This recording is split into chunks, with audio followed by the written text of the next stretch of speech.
দেশৰ ৰাজনীতিৰ বাবে আটাইতকৈ গুৰুত্বপূৰ্ণ খবৰটো মুহূৰ্তত জনাৰ চেষ্টা কৰিছো। নৰেন্দ্ৰ মোদীয়ে হ'ব দেশৰ প্ৰধানমন্ত্ৰী। ইতিমধ্যে এনডিএৰ সংসদীয় দলৰ নেতাৰূপে সকলোৱে স্বীকাৰ কৰিছে নৰেন্দ্ৰ মোদীক, আৰু চন্দ্ৰবাবু নাইডু, নীতিশ কুমাৰেও নৰেন্দ্ৰ মোদীকে দেশৰ প্ৰধানমন্ত্ৰী হিচাপে বিচৰাৰ কথা উল্লেখ কৰিছে। প্ৰতিটো খবৰ এই মুহূৰ্তত শেহতীয়া জনাৰ চেষ্টা কৰিম। গুৰুত্বপূৰ্ণ খবৰ এটা, ব্ৰেকিং নিউজ এই মুহূৰ্তত। এনডিএৰ সংসদীয় দলৰ নেতাৰূপে সমৰ্থন লাভ কৰিলে নৰেন্দ্ৰ মোদীয়ে, আৰু এনডিএৰ প্ৰায় সকলো নেতাৰে সমৰ্থন লাভ কৰিলে নৰেন্দ্ৰ মোদীয়ে। নৰেন্দ্ৰ মোদীয়ে হ'ব দেশৰ তৃতীয়বাৰৰ বাবে প্ৰধানমন্ত্ৰী, আৰু প্ৰধানমন্ত্ৰী পদৰ বাবে মোদীৰ নাম প্ৰস্তাৱক সমৰ্থন কৰিছে নীতিশ কুমাৰে। বহু জল্পনা কল্পনাৰ অন্তত আজি খবৰটো আহিছে। নীতিশ কুমাৰ, চন্দ্ৰবাবু নাইডু সকলোৰে সমৰ্থন লাভ কৰিছে প্ৰধানমন্ত্ৰী নৰেন্দ্ৰ মোদীয়ে। এনডিএৰ বৈঠকত প্ৰধানমন্ত্ৰী মোদী হোৱাৰ প্ৰস্তাৱক সমৰ্থন কৰিছে সকলোৱে একমুখে স্বীকাৰ কৰিছে নৰেন্দ্ৰ মোদীয়ে প্ৰধানমন্ত্ৰী হ'ব। ৰাজনাথ সিঙৰ প্ৰস্তাৱক সমৰ্থন জনালে এনডিএৰ সাংসদে, আৰু এনডিএৰ সংসদীয় দলৰ নেতাৰূপে সমৰ্থন লাভ কৰিলে মোদীয়ে। গুৰুত্বপূৰ্ণ খবৰটো মুহূৰ্তত জনোৱাৰ চেষ্টা কৰিছো। এনডিএৰ প্ৰায় সকলো নেতাৰে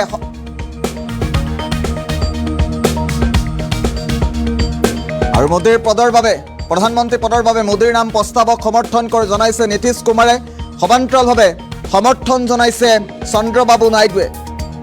যেহেতু দেশৰ ৰাজনীতি এক প্ৰকাৰ গৰম হৈ আছিল, সমগ্ৰ বিষয়ক লৈ, দপ্তৰ মন্ত্ৰিত্বক লৈ বাৰে বাৰে প্ৰশ্ন উত্থাপিত হৈছিল, আৰু অৱশেষত এই খবৰটো আহিছে। চন্দ্ৰবাবু নাইডুৱেই হওক, নীতিশ কুমাৰেই হওক, সকলোৱে প্ৰধানমন্ত্ৰী মোদীকেই প্ৰধানমন্ত্ৰী হিচাপে নৰেন্দ্ৰ মোদীকে বিচৰাৰ কথা উল্লেখ কৰিছে। এনডিএৰ সংসদীয় দলৰ নেতাৰূপে সমৰ্থন লাভ কৰিছে মোদীয়ে। এনডিএৰ প্ৰায় সকলো নেতাৰে সমৰ্থন লাভ কৰিছে নৰেন্দ্ৰ মোদীয়ে। গুৰুত্বপূৰ্ণ খবৰটো মুহূৰ্তত জনোৱাৰ চেষ্টা কৰিছো। প্ৰধানমন্ত্ৰী পদৰ বাবে মোদীৰ নামৰ প্ৰস্তাৱক সমৰ্থন জনাইছে নীতিশ কুমাৰে।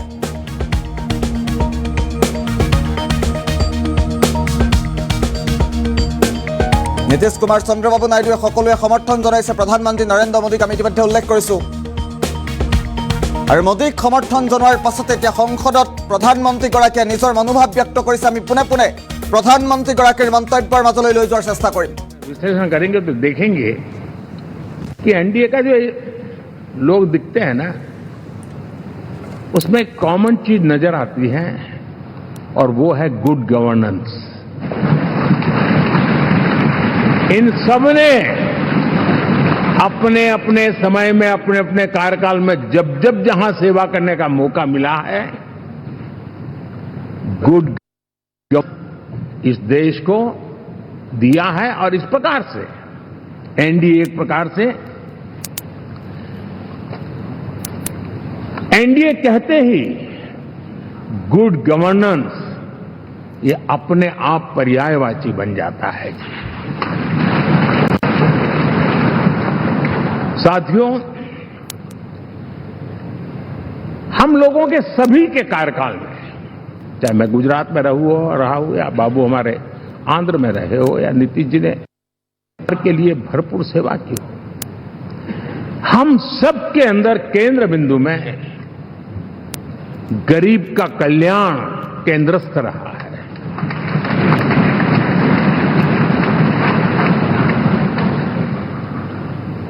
और देश ने एनडीए के गरीब कल्याण के, गुड गवर्नेंस के 10 साल को देखा है। इतना नहीं, मैं कह सकता हूं देश ने इसे जिया है।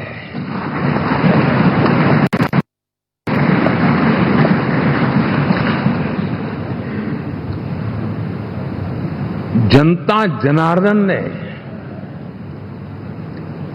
सरकार क्या होती है, सरकार क्यों होती है, सरकार किसके लिए होती है, सरकार कैसे काम करती है, इसको पहली बार अनुभव किया है। वरना जनता और सरकारों के बीच में एक खाई की व्यवस्था ही बनी हुई थी। हमने उसको पाठ दिया है। हमने सबका प्रयास का मंत्र देश को नई ऊंचाई पर ले जाने के लिए चरितार्थ करके देखा है। साथियों, एनडीए सरकार में हम अगले 10 साल में, मैं बहुत जिम्मेवारी के साथ कह रहा हूं, अगले 10 साल में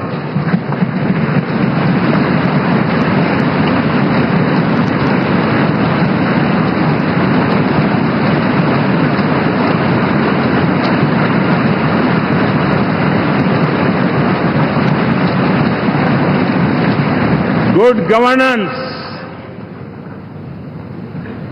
विकास,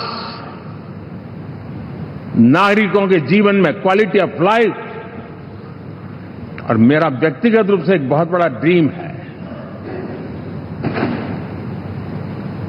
मैं लोकतंत्र की समृद्धि को जब सोचता हूं तो मैं चाहता हूं कि सामान्य मानवीय के जीवन में से, और खास करके मध्यम वर्ग, उच्च मध्यम वर्ग, उनके जीवन में से सरकार की दखल जितनी कम हो उतनी लोकतंत्र की मजबूती है।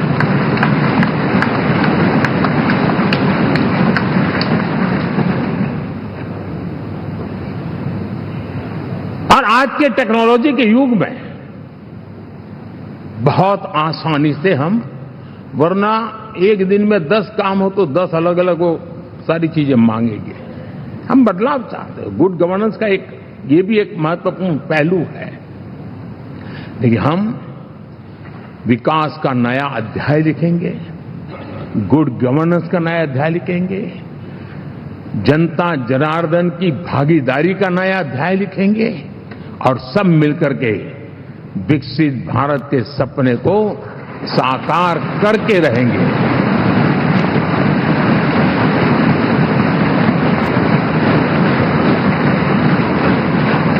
साथियों, एनडीए में, और मैं अगर विस्तार से कहूं तो सदन में किसी भी दल का कोई भी जनप्रतिनिधि होगा, मेरे लिए सब बराबर है।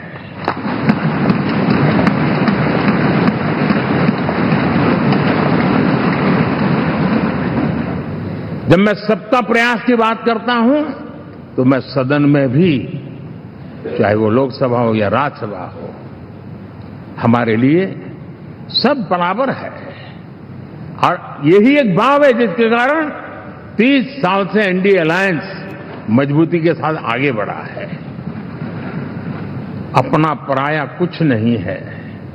सबको गले लगाने में हमें कभी कोई कमी नहीं रखी है। उसी का परिणाम है कि जनता का विश्वास भी जीत पाते हैं। साथियों, हमने 2024 में जिस टीम भावना से काम किया है और ग्रासरूट लेवल पे किया है, सिर्फ फोटो ऑप करना, नेता मिलकर के हाथ हिलाएं और फिर तुम्हारे रास्ते में मेरे रास्ते, ऐसा नहीं। ग्रासरूट लेवल तक सबने मिल करके ये जो काम किया है, और उसी ने हमें ऑर्गेनिक अलायंस का सामर्थ्य दिया है।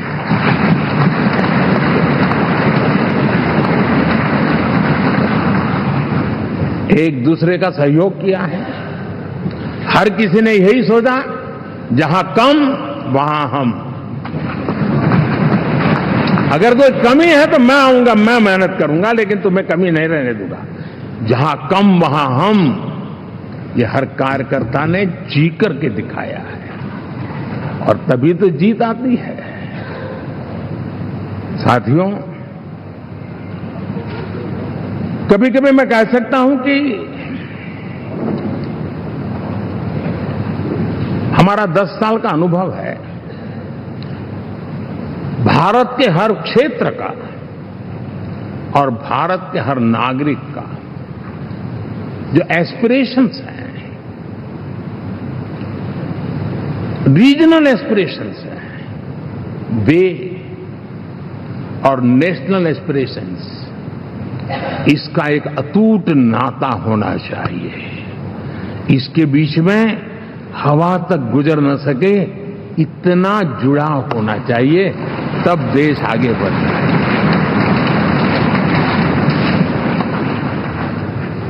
साथियों, इस चुनाव में मैं कुछ उल्लेख जरूर करना चाहूंगा जो मेरी नजरिए से मैंने देखा है। दक्षिण भारत में एनडीए ने एक नई राजनीति की नींव मजबूत की है।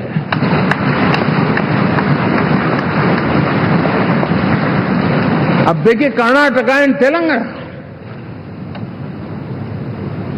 अभी अभी तो इनकी सरकारें बनी थी, लेकिन पल भर में ही लोगों का विश्वास टूट गया, भ्रम से लोग बाहर आ गए और एनडीए को गले लगा दिया। कर्नाटक और तेलंगाना में दोनों जगह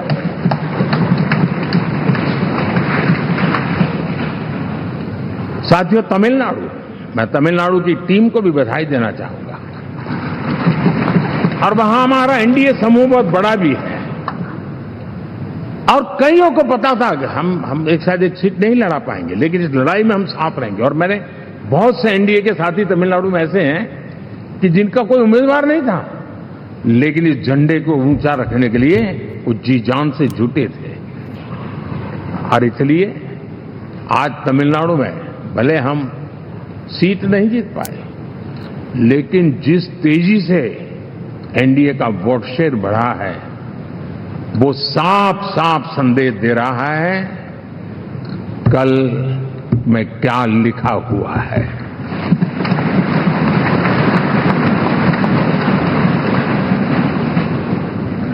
साथियों, पुडुचेरी हो, केरला हमारे सैकड़ों कार्यकर्ताओं के बलिदान हुए हैं।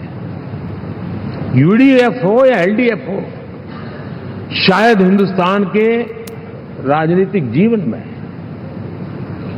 इतना जुल्म एक विचारधारा को लेकर के जीने वालों के ऊपर हुआ होगा तो सिर्फ मैं कह सकता हूं केरल में हुआ है।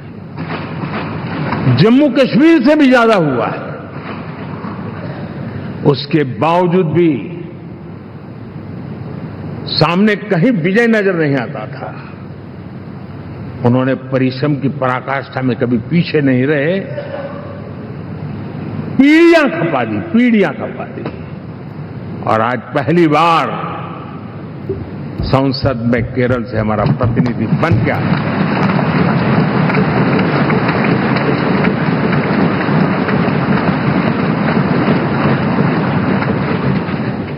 साथियों, अरुणाचल में हमने लगातार हमारी सरकार बनती रही है और भारी समर्थन से बनती है। सिक्किम में भी हमारे एनडीए की सरकार करीब करीब क्लीन स्वीप के साथ, अरुणाचल क्लीन स्वीप। आंध्र, मैं अबू बाबू को पूछ रहा था, बोले हिस्टोरिकली ये सबसे हाईएस्ट विक्ट्री है।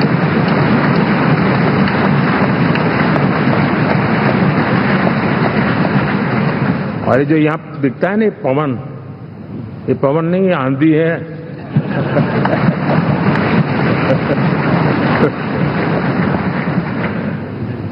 आंध्र ने इतना बड़ा हमारे प्रति जनमत दिया है। हिंदुस्तान के लिए एक सामान्य मानवीय की विकास की जो जिजीविषा है उसका प्रतिबिंब है। और महाप्रभु जगन्नाथ,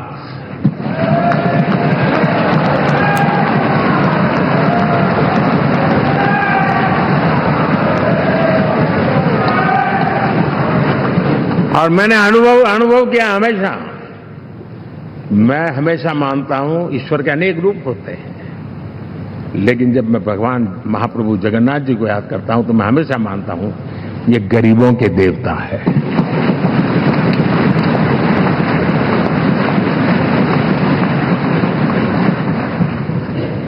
और वहां जो क्रांति रूप परिणाम आया है, मैं इसे एक रिवॉल्यूशन देख रहा हूं।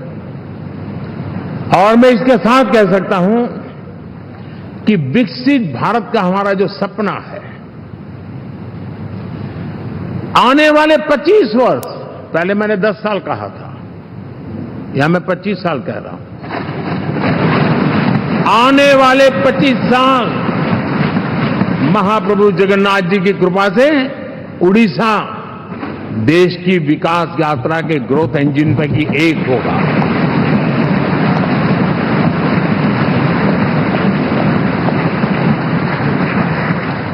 साथियों, हम लोग जब 4 जून के नतीजे चल रहे थे, मैं तो अपने काम में कुछ व्यस्त था, बाद में फोन आना शुरू हो गए, तो मैंने किसी को पूछा, यार ये तो ठीक है आंकड़े वांकड़े, तो मुझे ये बताओ कि ईवीएम जिंदा है कि मर गया?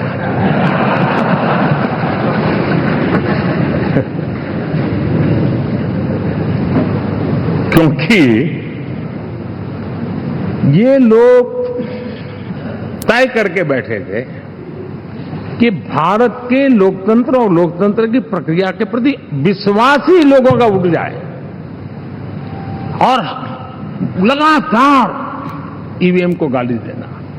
और मुझे तो लगता था कि शायद इस बार वो ईवीएम की अर्थी का जुलूस निकालेंगे, लेकिन 4 जून शाम आते आते उनको ताले लग गए, ईवीएम ने उनको चुप कर दिया। ये ताकत है भारत के लोकतंत्र की, ये ताकत है भारत की निष्पक्षता की, ये भारत की ताकत है भारत के चुनावी तंत्र की, चुनाव आयोग की। और मैं मानता हूं कि ये, आशा करता हूं कि 5 साल तो अब ईवीएम शायद मुझे नहीं सुनाई देगा, लेकिन जब 29 में हम जाएंगे तो फिर से शायद ईवीएम को लेकर के नाचने की शुरुआत करेंगे, क्योंकि इनके सुधरने की संभावना बहुत कम है। अब देखिए, चुनाव के समय मैंने पहली बार देखा, शायद हर तीसरे दिन इलेक्शन कमीशन के काम में रुकावट आए, इसके लिए सुप्रीम कोर्ट के दरवाजे खटखटाए गए, भांति भांति के एप्लीकेशन, और एक ही टोली थी। और लोकतंत्र के प्रति जिनका भरोभार अविश्वास है, ऐसे लोग सुप्रीम कोर्ट का उपयोग करते हुए कैसे रुकावट डाले, इसका निरंतर प्रयास करते रहे। और चुनाव आयोग की ताकत का एक बड़ा हिस्सा अदालतों में, इस पीक अवर्स में, चुनाव के पीक अवर्स में, यानी कितनी निराशा लेकर के ये लोग मैदान में आए थे कि उन्होंने पूरा हमला उसी इंस्टीट्यूट पे लगा दो, ताकि चुनाव के कोई भी परिणाम आए, हम दुनिया के सामने भारत को भी बदनाम कर लें। ये षड्यंत्र का हिस्सा था दोस्तों, और कभी भी देश उनको माफ नहीं करेगा। साथियों, इंडी गठबंधन वाले जब ईवीएम का विरोध करते हैं तो मैं सिर्फ एक चुनाव के रूप में नहीं देख रहा, मैं मानता हूं ये लोग मन से पिछली शताब्दी के सोच वाले लोग हैं। वे टेक्नोलॉजी को हम महत्व न समझते हैं, न टेक्नोलॉजी स्वीकार करने को तैयार है। और ये सिर्फ ईवीएम में दिखाई दिया, ऐसा नहीं, यूपीआई में दिखाया। जब हमने कहा कि हिंदुस्तान के लोग डिजिटल ट्रांजैक्शन करेंगे, फिनटेक की दुनिया में आज हिंदुस्तान का नाम हो गया, मानने को तैयार नहीं। आधार आज देश की एक पहचान बना है। मैं तो देख रहा हूं कि मुझे कई देश कहते हैं कि हमें आधार की पद्धति से आगे बढ़ना है, आप कैसे मदद कर सकते हैं। उस आधार को रोकने के लिए सुप्रीम कोर्ट में बार बार जाकर के परेशानियां पैदा की। यानी मूलतः ये प्रगति के विरोधी, आधुनिकता के विरोधी, टेक्नोलॉजी के विरोधी इंडी अलायंस हमने देखा है। साथियों, इस देश के लिए ये भी चिंता का विषय है कि विश्व में भारत के लोकतंत्र की ताकत को कम आंकने का प्रयास, और कितना एक्सट्रीम है। मैं दुनिया में ढोल पीट रहा हूं कि हम मदर ऑफ डेमोक्रेसी है, और ये दुनिया में जाकर के बता रहे नहीं हमारे देश में तो डेमोक्रेसी ऐसा कुछ नहीं कि वो मोदी बैठ गया है, वो एक चाय बेचने वाला यहां पहुंच कैसे गया, कुछ तो गड़बड़ की होगी। ये जो इनकी मनस्थिति है जी, भारत के नागरिकों को चुनाव प्रक्रिया के प्रति अविश्वास पैदा करने का जो उनका षड्यंत्र है, मैं मानता हूं कि अब दुनिया भी भारत के लोकतंत्र की विविधता, विशालता, व्यापकता, गहनता, इन सबको भी जानने समझने के लिए आकर्षित होगी। ऐसे ही इस चुनाव के नतीजे में देख रहा हूं। साथियों, जब 1 तारीख को मतदान पूरा हुआ और 4 तारीख को काउंटिंग, इस बीच की चीजों को आप देखिए। योजनाबद्ध तरीके से देश को हिंसा की आग में झोंकने का बयान दिए जाते थे। यहां इकट्ठे होना, यहां पहुंचना, यहां करना। कुछ लोग इस चीज को गंभीर नहीं लेते हैं, लेकिन ये बहुत गंभीर है। आप भारत के लोकतंत्र को, पहले उसकी व्यवस्था को अनादर करते हो, अब परिणाम आने से पहले एक ऐसा माहौल बना दो कि बस आग लगा देंगे। हर प्रकार से उन शब्दों का अर्थ यही निकलता है कि उन्होंने देश को उस दिशा में ले जाने का प्रयास किया था। लगातार देश को गुमराह करने का प्रयास किया गया है, देश के लोगों को बांटने का प्रयास किया। अरे चुनाव एक ऐसा लोकोत्सव होता है कि ज्यादा से ज्यादा लोगों को हम जोड़े, तोड़ने के लिए नहीं होता है। लेकिन हर प्रकार से कोशिश यही की गई है। साथियों, मैं मानता हूं कि 2024 के लोकसभा के चुनाव के जो नतीजे हैं, हर पैरामीटर से देखेंगे, दुनिया ये मानती है और मानेगी कि ये एनडीए का महाविजय है।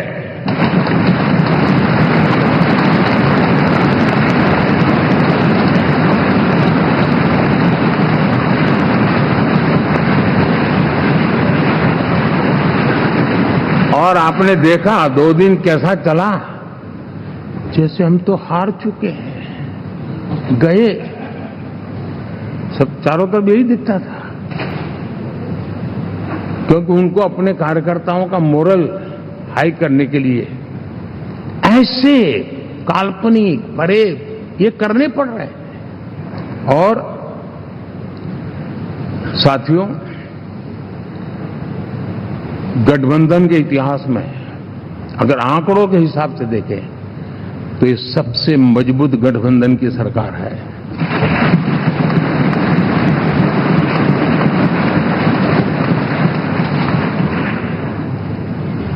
लेकिन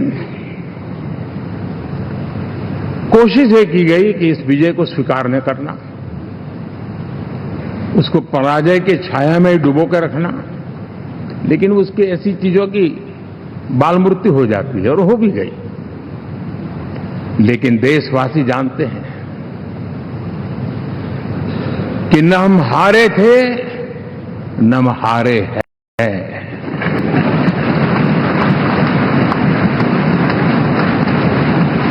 लेकिन 4 तारीख के बाद हमारा जो व्यवहार रहा है, वो हमारी वो पहचान बताता है कि हम विजय को पचाना जानते हैं।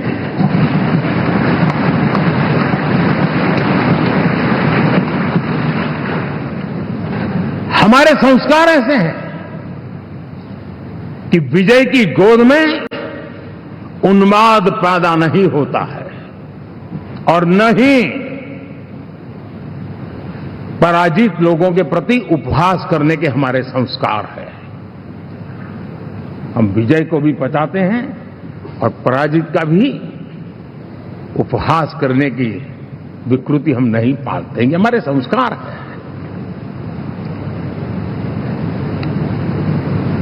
अब किसी भी बालक को पूछो कि भाई लोकसभा के चुनाव के पहले सरकार किसकी थी, तो कहेगा एनडीए। 24 के नतीजों के बाद सरकार किसकी बनी, एनडीए। फिर हारे कहां से भाई?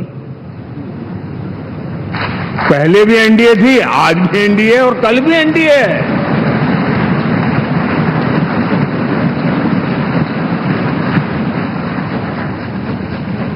आप सोचिए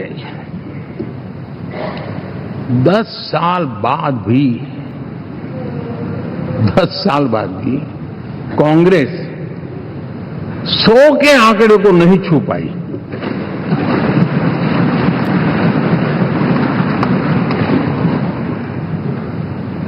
और अगर मैं 14, 19 और 24 तीन चुनावों को जोड़ करके कहूं, कांग्रेस के 3 चुनाव जोड़ूं, तो इन 3 चुनावों में जितनी सीटें मिली है उससे ज्यादा हमें इस चुनाव में मिली है।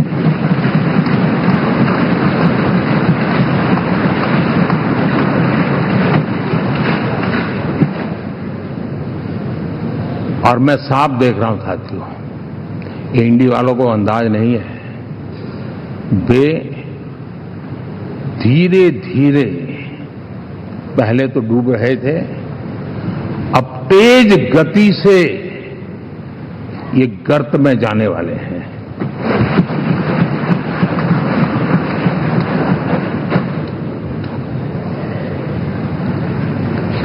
साथियों, इंडिया अलायंस वाले देश के सामान्य नागरिकों की जो समझ है, आज भी वो उसके सामर्थ्य को समझ नहीं पाए हैं या समझना चाहते नहीं है। भारत के सामान्य व्यक्ति की भी एक समझ है, और जो जमीन से जुड़ा रहता है ना, वो समझ को छूता है, समझता है, पहचानता है, वो वहां नहीं है। साथियों, इन लोगों का जो व्यवहार रहा है 4 तारीख के बाद, मैं आशा करता था कि वे लोकतंत्र का सम्मान करेंगे, लेकिन उनके व्यवहार से लगता है कि शायद उनमें ये संस्कार आए, इसके लिए हमें और इंतजार करना पड़ेगा। और तो मैं ज्यादा कुछ कह नहीं सकता। और ये वो लोग हैं जो खुद की पार्टी के पीएम का अपमान करते हैं, उसके निर्णयों को फाड़ देते थे। खुद की पार्टी को विदेशी मेहमान आ जाए तो उसके लिए चेयर नहीं होती थी। ये सारे दृश्य आपने देखे हैं। ठीक, अब मैं समझता हूं कि इन सारी स्थितियों में से हम लोकतंत्र की मजबूती और जनता जनार्दन के प्रति आस्था, इसको हम, साथियों, लोकतंत्र हमें सबका सम्मान करना सिखाती है। विपक्ष में भी जो सांसद जीत करके आए हैं, मैं उनको भी बधाई देता हूं।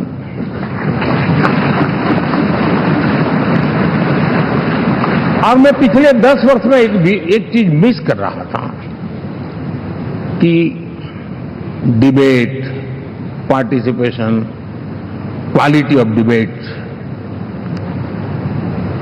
मैं मिस कर रहा हूं। लेकिन मैं आशा करता हूं कि अब इस नया जो सदन बना है, वो कमी मुझे खलेगी नहीं। शायद हमारे साथी भी राष्ट्रहित की नियत के साथ सदन में आएंगे, और भले वो विपक्ष में बैठे होंगे, लेकिन राष्ट्र के विपक्ष में नहीं है, हमारे विपक्ष में है। राष्ट्र में तो हम सब एक ही दिशा में हैं।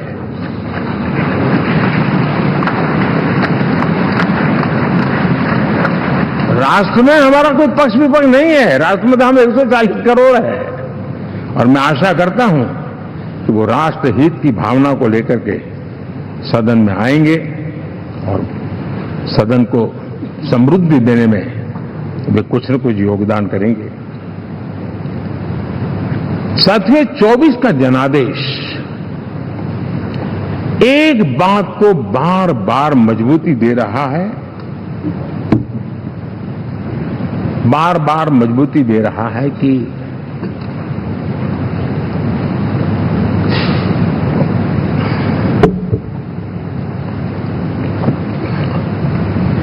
देश को आज के वातावरण में सिर्फ और सिर्फ एनडीए पर ही भरोसा है।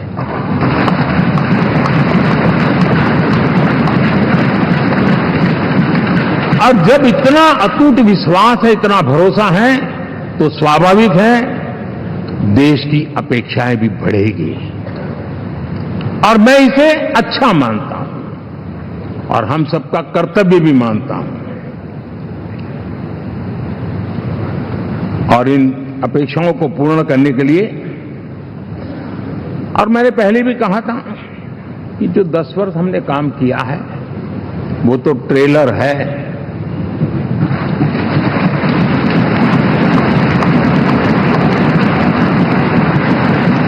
और वो मेरा चुनावी वाक्य नहीं था, ये मेरा कमिटमेंट है। हमें और तेजी से, और विस्तार से, और तेज गति से देश के आकांक्षाओं को पूर्ण करने में रत्ती भर भी विलंब नहीं करना है।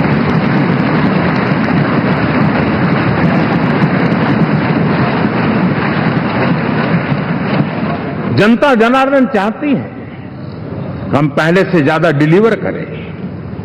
जनता चाहती है कि हम खुद ही हमारे पुराने रिकॉर्ड तोड़े।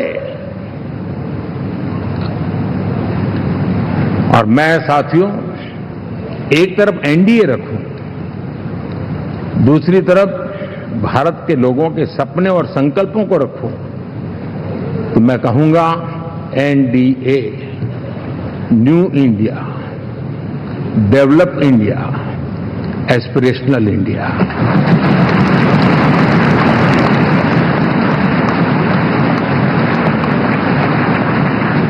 और इसी सपने और संकल्पों को पूरा करना, ये हम सबका संकल्प भी है, कमिटमेंट भी है, और हमारे पास रोड मैप भी है।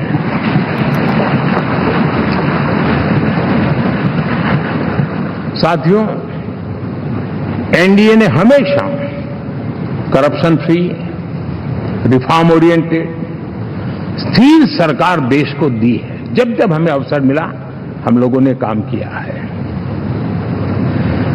उसके सामने कांग्रेस नेतृत्व वाली यूपीए, अब उन्होंने पुरानी अपनी छवि सुधारने के लिए नाम बदल दिया, लेकिन पहचान घोटालों की है। आए दिन घोटाले, यही पहचान रही है। और नाम बदलने के बावजूद भी देश उनके घोटालों को नहीं भुला है, उनको नकारा है।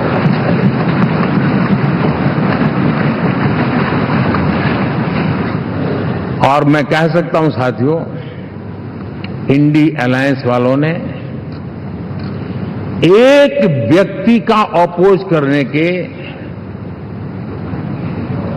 वन पॉइंट एजेंडा के कारण देश की जनता ने उनको ही ऑपोजिशन में बिठा दिया है।